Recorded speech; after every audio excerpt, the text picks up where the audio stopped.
The evening air in Jerusalem held a weight that did not belong to the sun. A density of secrets kept behind bolted cedar doors, where the 10 sat trembling in a half-light of joy and terror.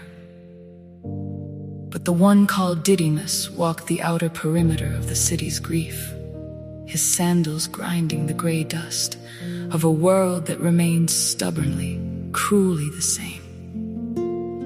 For Thomas, the architecture of the soul was built on the geometry of the visible, a carpenter's son who knew that a beam must be felt to be trusted, and a joint must be plain to be true. He was the twin of our own hesitation, the mirror of the mind that refuses to be comforted by ghosts or the frantic whispers of those who claim the grave has exhaled its prize. He demanded not a vision, but a collision with the physical reality of a scar. For only a wound is deep enough to hold the vastness of a man's despair. When the 8th day dawned and the walls seemed to breathe with the pulse of the uncreated, the air in the room grew sharp with the scent of lilies and old blood. There he stood, not as a shimmering phantom of the mind's desire, but as the master of the loom, wearing the punctures of the world's malice like badges of an ancient cosmic rank. The invitation was a thunderclap of mercy. Reach out the finger, extend the hand, map the geography of the side, where the spear had carved a tavern for the weary. In that moment, the distance between the skeptic's eye and the Savior's heart collapsed into a single trembling point of contact. The logic of the stone gave way to the logic of the flame. The twin who sought the limit of the flesh found the shoreless ocean of the divine. And the cry that shattered the silence was not a confession of logic, but a surrender of the entire being. My Lord and my God. From that threshold of tactile grace, the path of the apostle did not retreat into the safety of the known, but surged outward like a river, seeking a distant, burning sea. July 3rd marks the zenith of a journey that spanned the spine of the world. From the rugged hills of Judea to the humid, spice-laden breath of the Malabar coast. The man who once required the touch of a finger now carried the weight of a kingdom across the Indus and the Ganges, his footsteps weaving a tapestry of light through the dark forests of the East. He who was slow to believe became the swiftest to run, his heart forged into a vessel of unshakable iron, tempered by the memory of that upper room. He traded the familiar stars of Galilee for the southern constellations of India, preaching to kings and craftsmen alike that the God of all creation possessed a body that could be broken, a heart that could be felt, and a life that could never again be contained by the geometry of death. Now the monsoon rains of Mylapore sing his name against the granite crosses that stand as sentinels of his sacrifice. The doubt that was once his shadow has become the foundation of our certainty. For he asked the questions we were too afraid to whisper, and touched the darkness we were too timid to face. On this feast of the 3rd day of July, we do not celebrate a man of hesitation, but a man of the ultimate leap, the traveler who did the chasm between the seen and the unseen with the of his own martyrdom. He stands forever at the edge of the world, a twin to every soul that wanders in the twilight of uncertainty, pointing with a scarred and holy hand toward the wounds that have become the windows of the universe, proving that the most stubborn heart, once broken by the truth, becomes the most immovable pillar of the faith.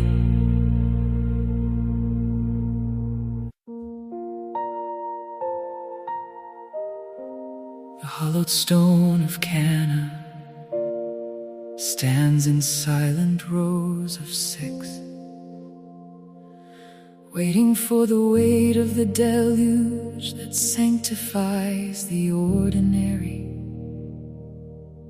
while the desert stars of Galilee retreat before the violet brush of a dawn that tastes of salt and promise. We have watched through the long vigil of the centuries, our hands calloused by the dry ropes of empty cisterns, leaning our ears against the parched earth to hear the subterranean pulse of a grace we could not yet name. The air is thick with the scent of crushed mint and the expectation of a bridegroom who walks with the quiet gravity of the mountains, yet in our hearts the prophecy of Isaiah hums like a low-toned bell vibrating through the marrow of Zion. Behold, God is my salvation. I will trust and not be afraid, for the Lord is my strength and my song, and the echoes of his footsteps turn the dust of our waiting into a floor of sapphire and gold. We gather now as a choir of the thirsty, our voices layering like the rising tides of a secret sea, following the cadence of a new melody that ripples through the assembly. There is a rustle of linen and the heavy sliding of lids as the servants lean into the labor of the hour, pouring the clear, cold essence of the earth into the bellies of the jars. It is the water of the vigil, the water of the long trek through the wilderness, the water that washed the feet of the patriarchs and mirrored the face of the moon in the wells of Beersheba. But here, beneath the shadow of the wedding canopy, the water begins to tremble with an interior light, a blush that spreads through the liquid silence as the word leans over the rim of the world. We shall draw water joyfully from the wells of salvation, not as those who snatch at a passing cloud, but as those who have found the unquenchable spring hidden in the heart of the living God. Listen to the polyphony of the pouring, the liquid percussion that signals the end of the drought of the Spirit, where every drop carries the weight of a covenant renewed in the crimson glow of the vine. The master of the feast does not know the geography of this miracle, but we who have stood the watch, we who have felt the dryness of the throat in the midnight of the soul, we recognize the vintage of the Most High. This is the wine of the New Jerusalem, distilled from the tears of the prophets and the obedience of the Virgin, who whispered the command that unlocked the heavens, fill them to the brim, he says. And in that fullness, we find the measure of a love that knows no boundary, a grace that overflows the stone and spills onto the dusty floor to turn the very earth into a sanctuary of celebration. The melody shifts, rising from the deep resonance of the bass to the crystalline heights of the soprano, mimicking the ascent of the soul from the depths of a cistern to the joy of the banquet table.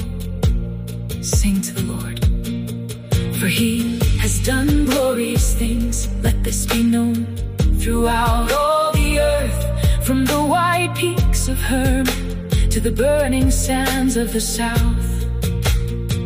In the vigil of our lives, we have often mistaken the silence for absence, yet here in the clinking of the cups and the laughter of the guests, we see that the silence was merely the indrawing of a breath before the great shout of the kingdom. The water that once only cleansed now gladdens the heart of man, a transformation that mirrors our own crossing from the shadow of the law into the sunlight of the feast.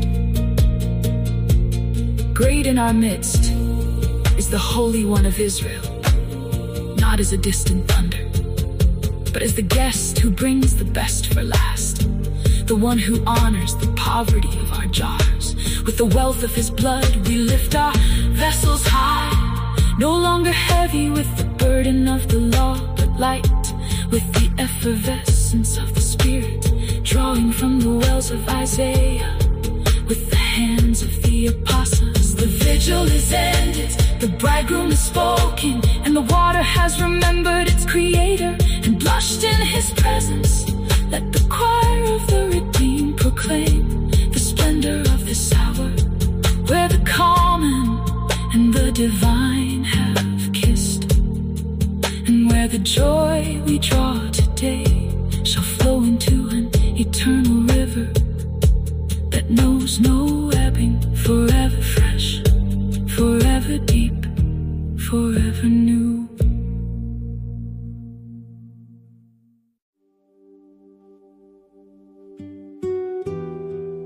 In the shadow of the Pyrenean peaks, where the wind carves the stone into needles of ice, there lived a small breath of a girl, a flicker in the damp gloom of the cachot.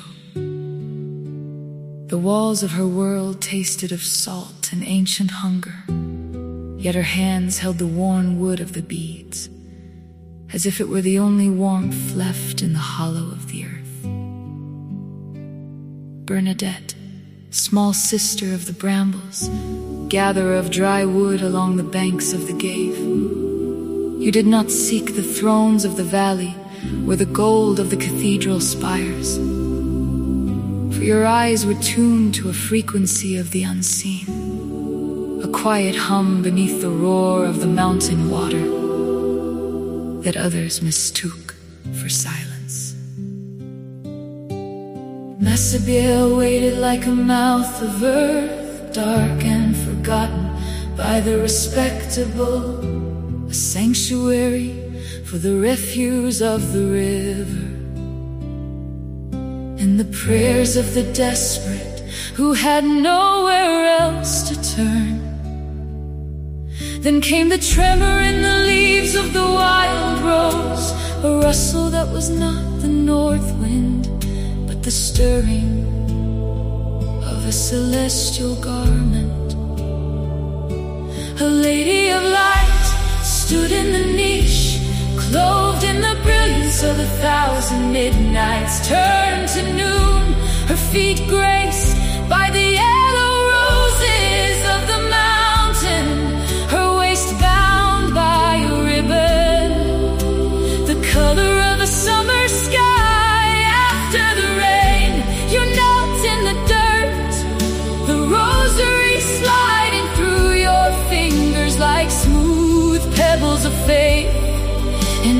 that moment.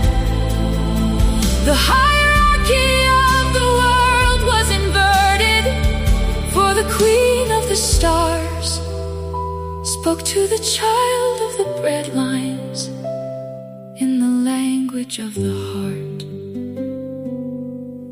They laughed when you scratched at the earth with trembling hands, your fingernails blackened by the silt, and the mockery of the wise who see only the surface of things. You drank the muddy slurry, an act of madness to the clean, a feast of humility that the proud could never swallow. But the mud grew clear, the earth surrendered its secret, and a vein of liquid silver began to pulse from the rock, a persistent heartbeat of mercy that would never run dry. This was the baptism of the grotto, where the wounds of the flesh met the purity of the hidden deep, and the water carried the scent of a grace that does not bargain with the worthy, but flows freely to the broken. I am the Immaculate Conception, she whispered, and you who knew only the patois of the poor and the rhythm of the shepherd's call, carried those heavy words like precious porcelain back to the gates of the town. You did not understand the dogma of the scholars, yet you were the living vessel of its truth. A child of grace who walked between the raindrops of doubt without getting wet. Your poverty was your protection, a transparency that allowed the light of the lady to pass through you without the distortion of ego or the shadow of ambition. You were the messenger who became the message, a quiet witness to the reality that the smallest soul is the widest window for the divine. The world demanded a spectacle, a saint to be touched and measured, but you chose the shadow of the cloister, the white veil of nevers, where the only applause was the clicking of beads and the slow erosion of your bones. Your suffering was a silent liturgy, a long winter of the body, where the flowers of the grotto were replaced by the thorns of the cross. I am ground like a grain of wheat, you said, as the light of your soul prepared to leave the fragile lantern of your frame. You did not ask for the healing you gave to millions. You offered your pain as a ladder of sighs, reaching toward the one who smiled at you in the niche of the rock, when you were only a girl with a bundle of sticks. Now the mountains echo with the songs of the pilgrims, a river of fire moving through the dark, each candle a prayer ignited by your simple and devastating yes. The water still rises cold and crystalline, washing the dust from the eyes of the blind and the heavy burdens from the hearts of the weary. Child of grace, you remain in the stillness between the notes of the hymn, a reminder that the most profound miracles are found in the mud, that the highest heavens are reached by those who kneel the lowest, and that the grace of the lady is a spring that begins in the heart of a child who was never afraid to believe in the impossible.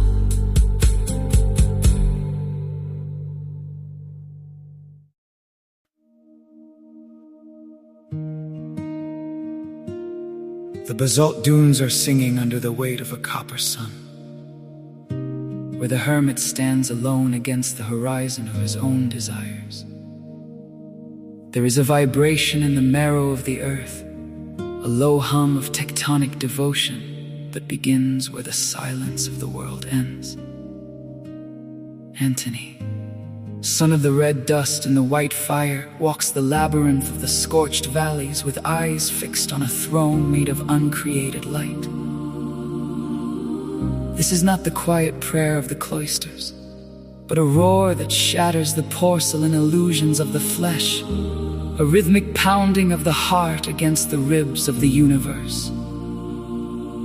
The sand is a grindstone sharpening the blade of his will, and every step is a power chord struck against the granite floor of the abyss.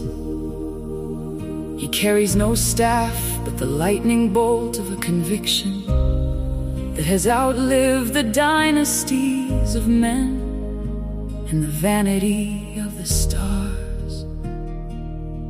The air thickens with the scent of ozone and ancient incense as the sky turns the color of a bruised violet, waiting for the spark.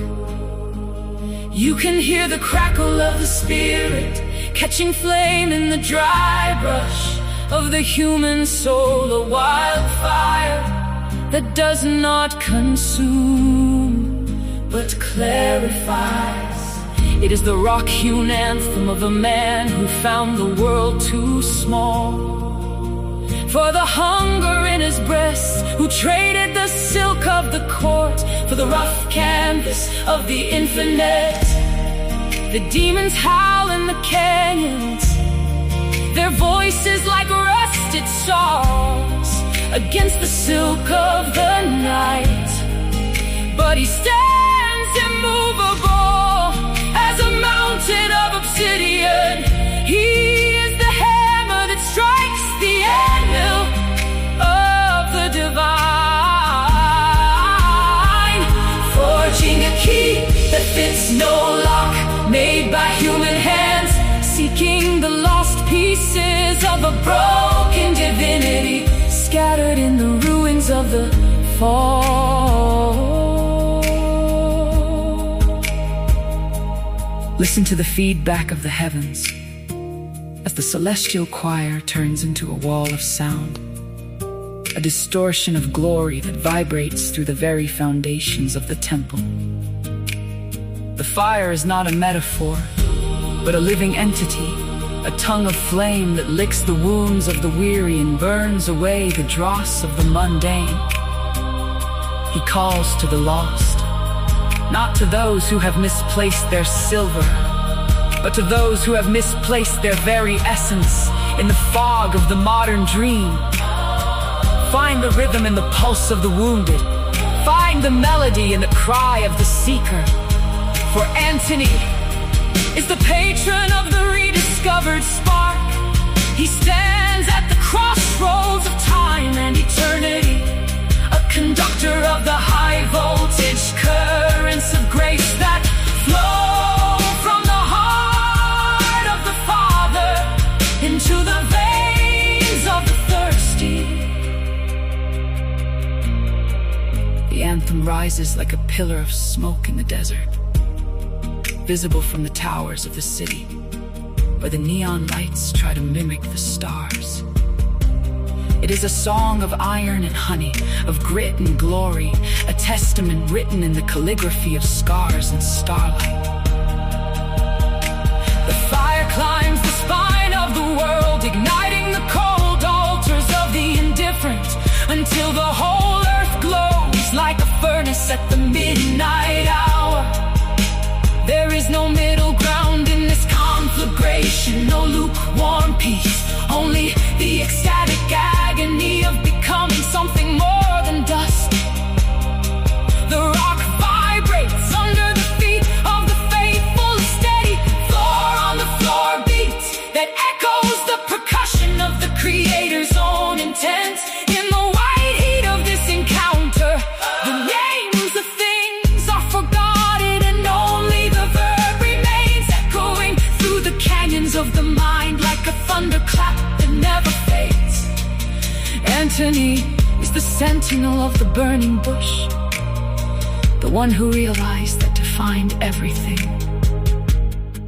one must first lose the illusion of the self. flame grows taller than the mountains, a beacon for the shipwrecked souls tossing on the black waves of the century. It is the love that demands the whole person, the fire that requires the entire forest to be truly seen. Amen is the final chord, a resonant, low-frequency boom that settles into the earth, shaking the dust from the tombs and waking the sleepers to the dawn of a day that has no sunset. The anthem concludes not in silence, but in a ringing frequency that stays in the ears of the world forever. A persistent ghost of the divine fire that refuses to be extinguished.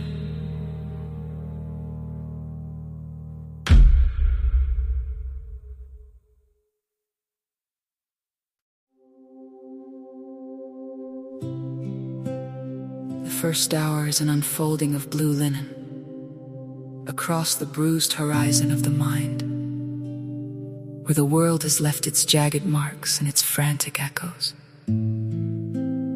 It begins not with a chord, but with the withdrawal of the tide, a slow recession of every sharp desire, and every heavy anxiety into the vastness of an azure silence.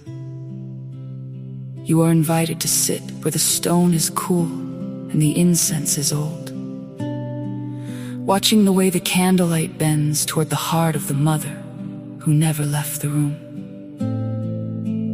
She is the architecture of this stillness, a cathedral made of breath and patience, her hands folded over the map of our wanderings.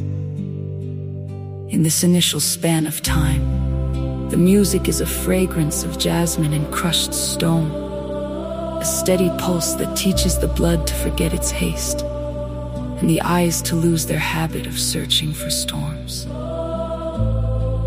There is a weightlessness in the way her name is whispered, not as a command, but as a resting place, a soft syllable that catches the soul before it falls into the abyss of its own exhaustion.